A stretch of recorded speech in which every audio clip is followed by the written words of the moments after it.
Boa noite, boa noite. Vamos começando mais uma live. Boa noite. Boa noite a todos, boa noite a todas. Vamos começando aí mais uma live das terças-feiras, às 8, por volta das 8h30. Para quem não me conhece, meu nome é Luiz Felipe Antunes, sou cirurgião bariátrico e do aparelho digestivo.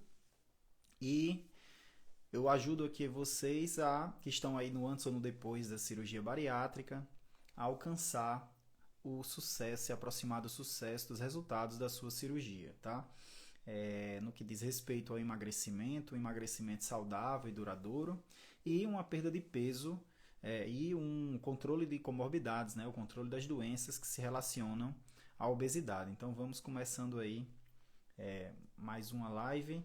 E o tema de hoje, pessoal, é 5 atitudes que o bariátrico ou mesmo quem é obeso e não realizou a cirurgia bariátrica, que está aí no tratamento clínico, não cirúrgico, pode fazer para evitar ou reduzir a obesidade, tá?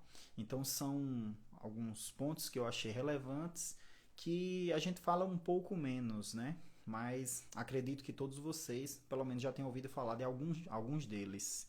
Então vamos começando aí. O primeiro ponto é obesidade infantil, né? É um tema bastante importante, é muito importante, e tendemos a deixar um pouquinho de lado muitas vezes, né? Os pais e mães muitas vezes não percebem ali a ameaça da obesidade na saúde dos filhos. E em cima disso, tem muitas coisas que podem ser feitas que ajudam a evitar ou reduzir a obesidade, tá?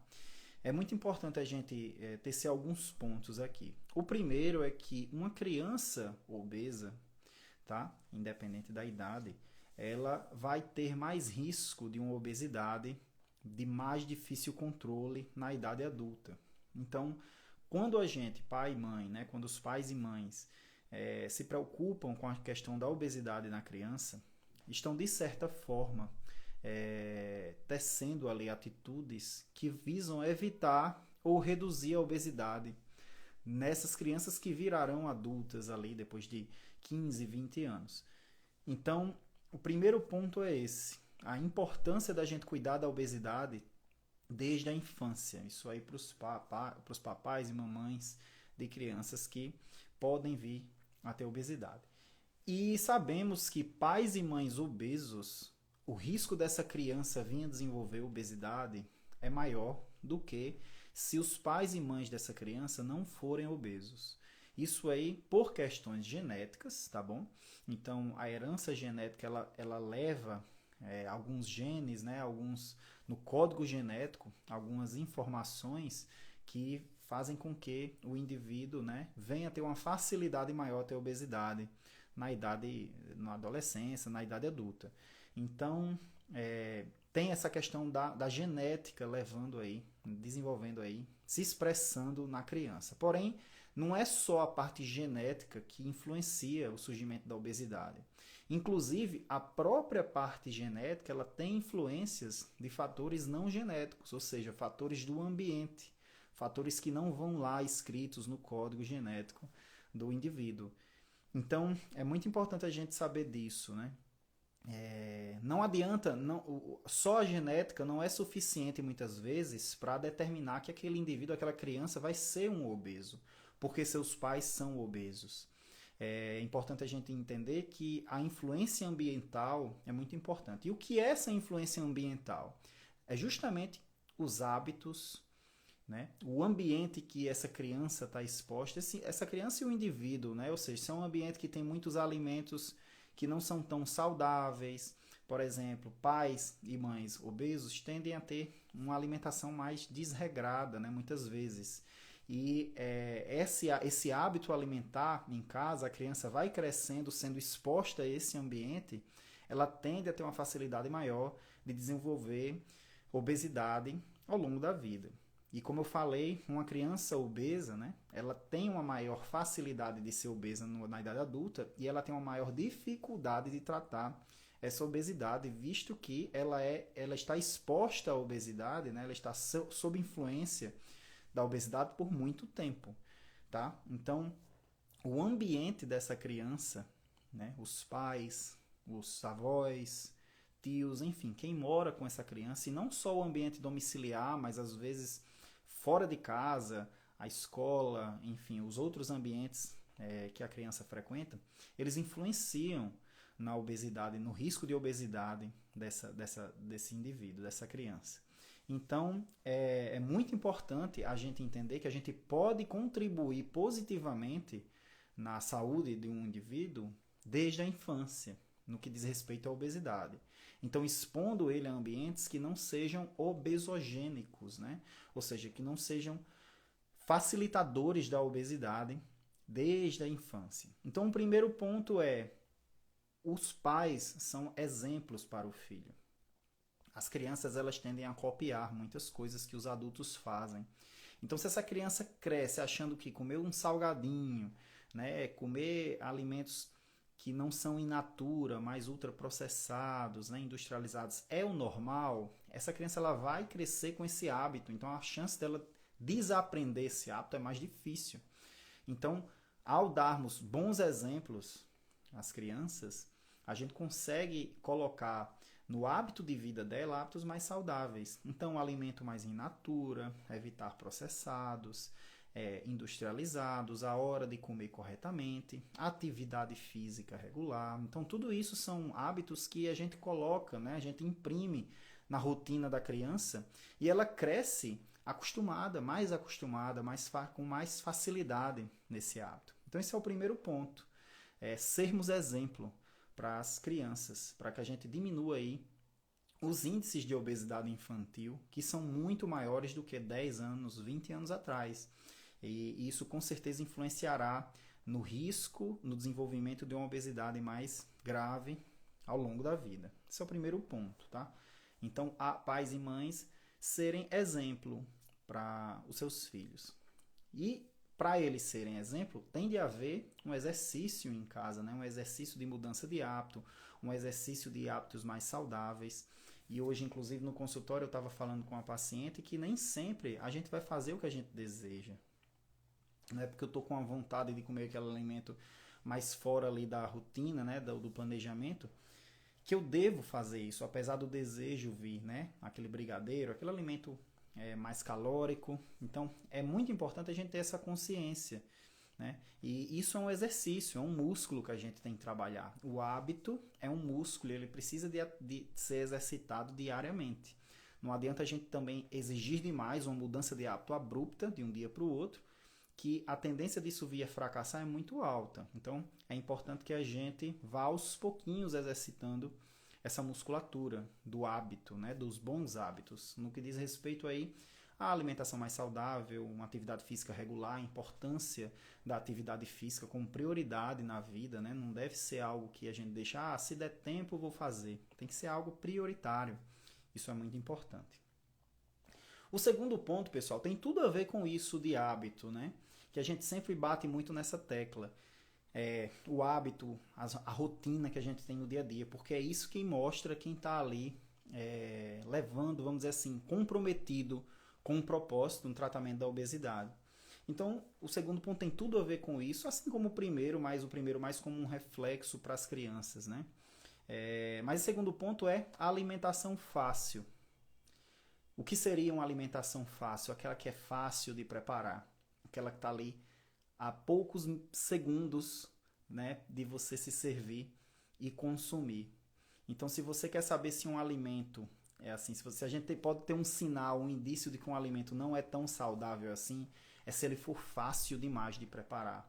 Ou seja, aqueles nuggets, aqueles alimentos industrializados que você coloca ali no micro-ondas, poucos segundos, poucos minutos, ele já está pronto para consumo. A tendência é que esses alimentos mais fáceis, eles sejam alimentos menos saudáveis, porque eles por serem fáceis, eles precisam de uma conservação, aí são colocados aditivos para conservar esse alimento.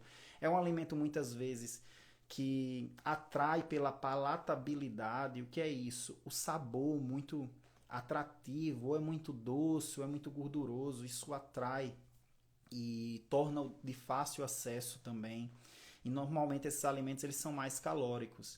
Então a gente tem que tentar ir aos pouquinhos diminuindo a quantidade desse tipo de consumo de alimentos. Isso principalmente para os indivíduos que não realizaram a cirurgia bariátrica, porque depois que você realiza a cirurgia bariátrica, naturalmente a alteração hormonal, a comunicação dos hormônios intestinais com o cérebro altera um pouco as preferências alimentares, o paciente até diminui um pouco o desejo por esse tipo de alimento, mais calórico, mais doce, mais gorduroso. Mas aqueles que não realizaram a cirurgia, que também eu direciono aqui a atenção a vocês, eu direciono todo esse conteúdo também para vocês, que não realizaram a cirurgia, que pretendem fazer a cirurgia, que têm obesidade, que já tem uma indicação para a cirurgia bariátrica, isso aí às vezes toma uma importância maior, tá? Que é justamente a importância desse alimento, da gente evitar esse alimento mais fácil de preparar. Existem estudos que sugerem que esses alimentos mais fáceis, que são mais ultraprocessados, né, alimentos que já vêm quase prontos ali para consumo e que duram muito tempo ali, por exemplo, na geladeira, eles têm uma relação aí com o aumento de doenças cardiovasculares, até aumento de mortalidade. Né? Doença coronariana, que é o infarto, por exemplo, é um reflexo da doença coronariana, arterial coronariana, doenças cardiovasculares em geral. Então, existem estudos que sugerem que o consumo desses alimentos aí aumenta o risco dessas doenças e a mortalidade também. Então, alimentação fácil é uma atitude que a gente tem que evitar, tá? Para que a gente consiga ali reduzir a nossa obesidade, reduzir ou evitar mesmo a obesidade, principalmente somando aí com o primeiro ponto para as crianças, né? Então você vê que uma coisa está entrelaçada com a outra. A obesidade é uma doença que ela tem várias influências, tá? É como se fosse algo que está num emaranhado ali de fios e a gente precisa tirar um a um. Então não adianta tirar só um, tem que tirar vários para que aquele emaranhado ele se resolva e você consiga ali tratar ou reduzir a influência negativa dessa doença. Então esse é o segundo ponto que eu acho muito importante que eu separei para vocês. O terceiro, pessoal, é um ponto também bem indireto, mas nem tanto, né? Que é a educação. A gente sabe que indivíduos com melhores níveis educacionais, eles tendem a ter mais consciência da obesidade, eles tendem a ter mais conhecimento, eles se situam melhor na importância de tratar a doença, na importância de realizar um tratamento, quais são os benefícios desse tratamento, que são vários, né? Atividade física, dieta, a obesidade necessita de uma abordagem múltipla, várias frentes, para que seja efetivo ali o tratamento. Então, sabemos que a educação do paciente, o nível educacional, ele promove melhores resultados e menores índices de obesidade. Então, se a gente for ver, os indivíduos que têm menor poder aquisitivo, têm uma renda mais baixa, eles sofrem mais com a obesidade do que os indivíduos de melhor renda, tá? Primeiro ponto, porque o nível educacional normalmente é diferente. Eles têm menor nível educacional, entendem menos as repercussões. O segundo ponto é a renda desse pessoal. Dessas famílias a baixa renda, eles tendem a ter acesso a um alimento de pior qualidade nutricional. Mas não significa que essa qualidade nutricional seja de baixa caloria. Não, pelo contrário, são alimentos muito calóricos. Tá? Então são alimentos de fácil consumo, então aquele salgadinho,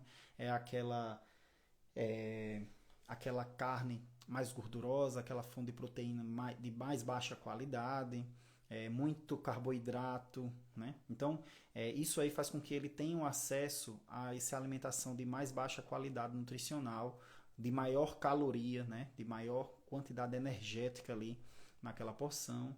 E isso faz com que os indivíduos de baixa renda tendam a ser mais obesos.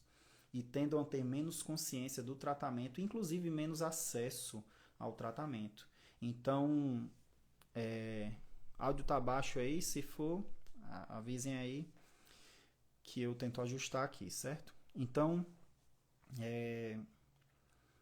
a tendência é que indivíduos de mais baixa renda eles tenham um acesso difícil à alimentação de maior qualidade. Então, seria a alimentação rica em proteínas. A gente sabe que proteína é mais caro, né? A carne de boi, o frango, a suplementação, o acesso à suplementação ainda não é um acesso democratizado.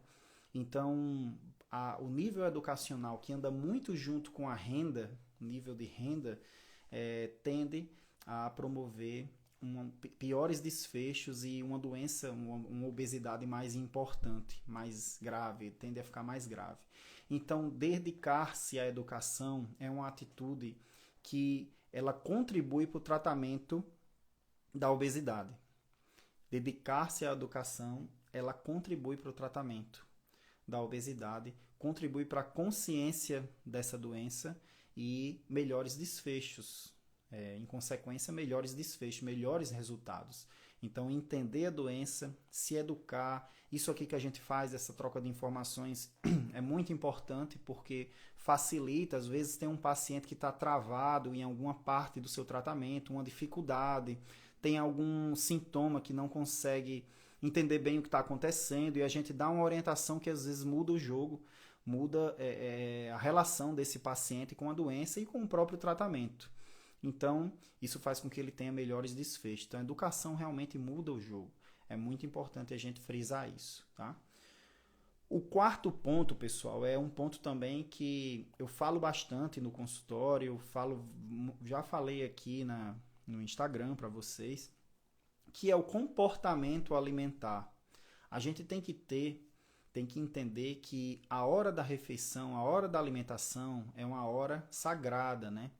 É um momento que a gente tem que dar atenção, tem que dar total atenção nessa hora da alimentação. Então, quando a gente está ali se alimentando e está no celular, está na televisão, está comendo rápido, está no trabalho, não está nem sentado muitas vezes, come em pé, quando a gente faz com que o ato da refeição seja diluído com essas outras atenções, a gente tende a ter uma alimentação de pior qualidade. A gente tende a comer mais rápido, a gente tende a não selecionar bem os alimentos.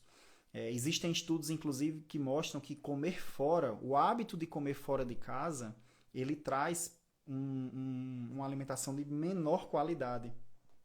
Quando a gente tende a comer mais em casa, né, com a alimentação da casa mesmo. Por quê? Porque normalmente as porções, por exemplo, você vai no self-service, no restaurante, você tende a colocar maiores porções de alimento. Isso mais para os indivíduos que não foram operados, né? Então você tende a comer mais do que você comeria em casa. Isso aí com um comportamento mais, vamos dizer assim, médio, né? Um comportamento geral das pessoas.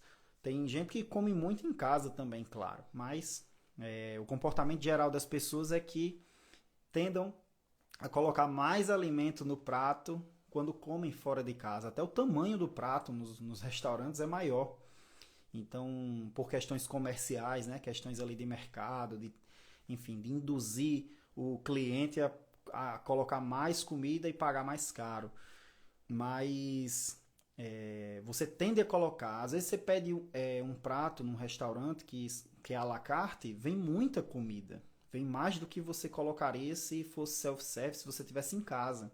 Então, o hábito de comer fora é um comportamento alimentar que a gente tende a evitar quando pensa no tratamento da obesidade. Porque, a não ser que você tenha muito autocontrole, tenha muita consciência, isso é bom também. A consciência, ela resolve isso. Só que a maioria das pessoas não tem. Então, quando comem fora de casa, acabam exagerando no prato. Isso faz com que a tendência de que a refeição tenha mais calorias, isso dificulta, piora a obesidade. Então, uma forma da gente evitar e reduzir a obesidade é a questão do comportamento alimentar.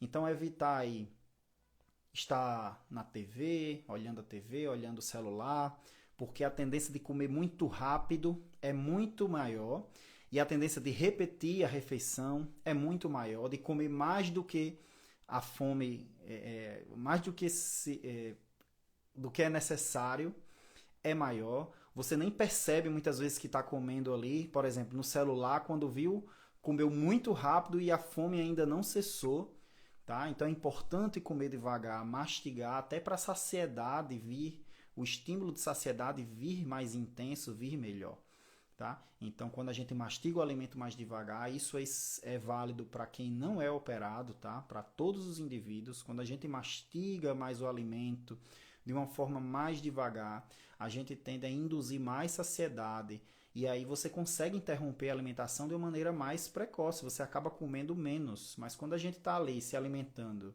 e está no celular, está olhando a TV, está conversando, que a gente divide a atenção da refeição com outras coisas, acabamos comendo mais do que o que deveríamos comer. Isso dificulta, isso no dia a dia, todo dia, ao longo de meses, anos, isso é um hábito que vai deteriorando a qualidade ali da sua alimentação. Você acaba comendo mais do que deveria. Isso vai contra o tratamento da obesidade. Então não subestimem o comportamento alimentar. Ele é muito importante, ele ajuda muito quando a gente está ali focado na alimentação. A hora da refeição é uma hora sagrada. A gente tem que dar atenção naquele momento. Para a gente comer menos, acaba comendo menos, né? E o último ponto, pessoal, que é muito importante, que realmente faz a diferença aí, é uma atitude que ajuda a gente a evitar, é o ambiente que a gente está inserido. Não tem aquela frase, né? Diga-me com quem andas, que te direi quem és, né? Então, quando você está num ambiente ali de amigos, familiares que não seguem uma alimentação mais saudável, que tem uma alimentação mais desregrada, a tendência é que você entre nesse bonde, que você acompanhe o pessoal, é muito grande, tá? Às vezes a pessoa que está ali fazendo aquela dieta, seguindo aquele planejamento nutricional, fica até constrangido quando está num ambiente de pessoas que não estão fazendo. Então fica ali se sentindo deslocado, né? Porque leva a sua marmitazinha ou faz a sua refeição específica. Então, o ambiente, isso faz parte do ambiente, né? As pessoas que estão com você ali, você tem que se blindar dessas influências para que isso não atrapalhe ali o seu tratamento, o seu planejamento nutricional. Então, o ambiente tem tudo a ver com essas respostas em relação à alimentação, certo? Então, só recapitulando os pontos que eu falei hoje, tá? O primeiro ponto é em relação à obesidade infantil, de sermos exemplos enquanto adultos para as crianças, porque a gente consegue evitar ou reduzir a obesidade nessa criança, e uma vez reduzindo isso, a gente reduz muito o risco de obesidade e de uma obesidade mais grave, de mais difícil tratamento na idade adulta dessa criança.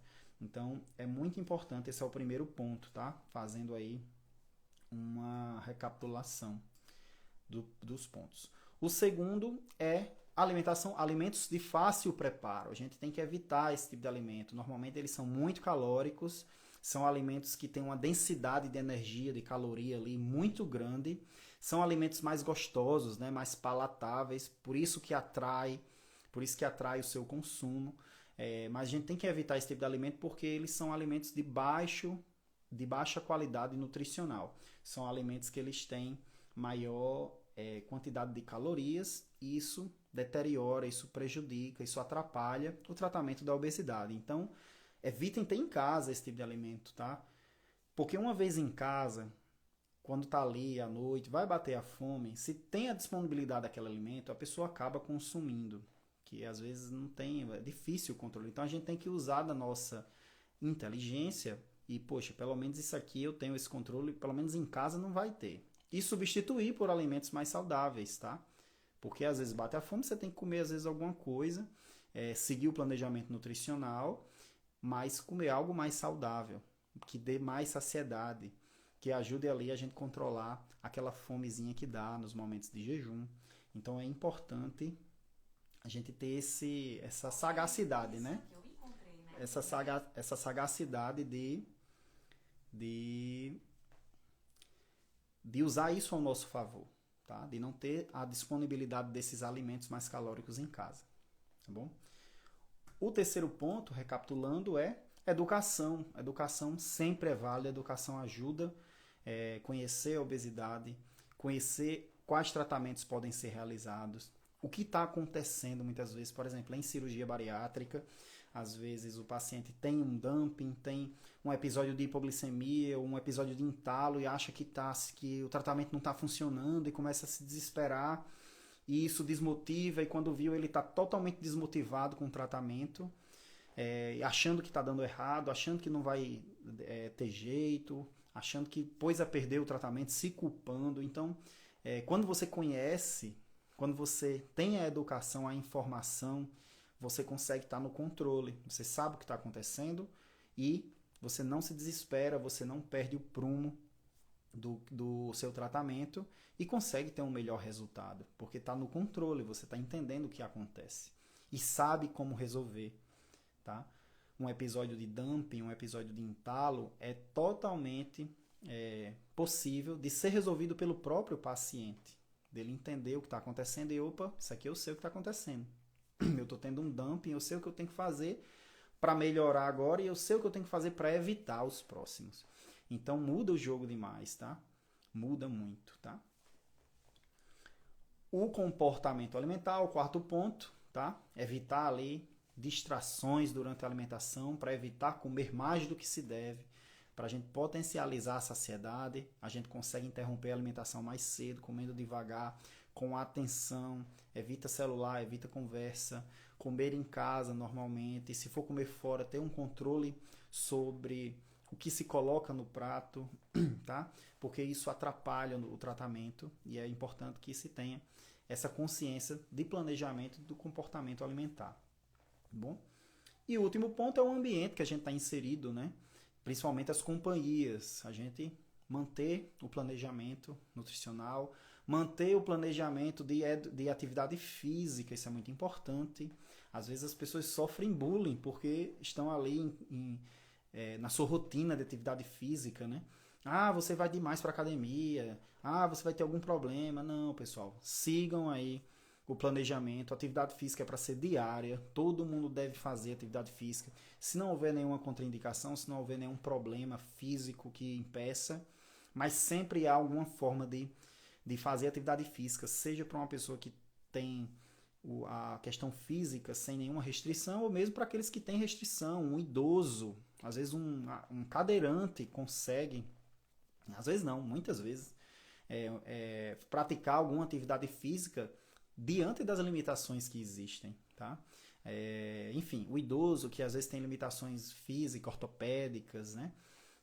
Há sempre uma opção, há sempre uma alternativa de prática de atividade física, tá bom? E ficamos, pessoal, por aqui nessa live de hoje. Espero que eu tenha trazido informações importantes que ajudem vocês aí no dia a dia de vocês. Vocês percebam que são atitudes simples, muitas vezes, que podem ser feitas, mas que quando somadas, elas mudam realmente o jogo, elas mudam a realidade. E é importante acreditar nisso, né?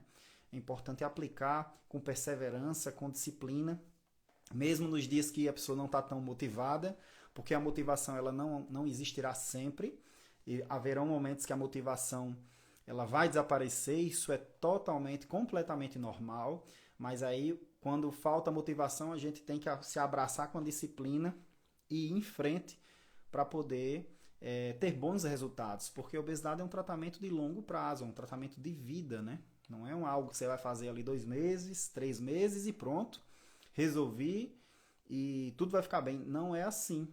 É uma mudança de hábito. Esse é o primeiro ponto. E faz parte dessa questão da educação que eu falei. Você entender isso, entender que o tratamento da obesidade não é algo pontual, não vai ser uma cirurgia que vai resolver, não vai ser uma dieta de 2 meses que vai resolver, mas o que se resolve, o que ajuda é uma mudança da forma como a gente vê esse tratamento, que tem que ser uma mudança de hábito de vida, uma mudança de prática, de rotina sua, do paciente e daqueles que estão com o paciente, né? De entender, de empatia, de se colocar no lugar do outro, de contribuir para que o ambiente fique mais saudável, o ambiente de casa, ser exemplo para os filhos, para evitar a obesidade também. Então percebam que é algo bem mais amplo do que uma cirurgia bariátrica, ou do que uma dieta, ou do que a prática de uma atividade física, não. É uma mudança realmente de comportamento, de hábito, e por isso que é tão desafiante, né, tão desafiador o tratamento da obesidade, mas é um tratamento que realmente muda a vida, né? Traz muitos benefícios e vale a pena. Então, me despeço aqui de vocês. Eu espero vocês na quinta-feira, às 8h30 da noite, na live de perguntas e respostas, tá? De sempre, perguntas e respostas, que eu sempre faço na quinta, 8h30 da noite. Já tem algumas perguntas que alguns seguidores fizeram, que eu vou comentar na live de quinta, e vou abrir a caixinha, como sempre, para que vocês coloquem algumas perguntas. Eu seleciono algumas antes e vou selecionar algumas ao vivo durante a live, para a gente poder responder, para ajudar mais e mais pessoas aí a ter um desfecho, um resultado melhor a cada dia, tá? Então, muito obrigado pela audiência de vocês, por ficarem aqui comigo, e nos vemos quinta-feira, 8h30 da noite, dia 20 de julho. Grande abraço e até lá!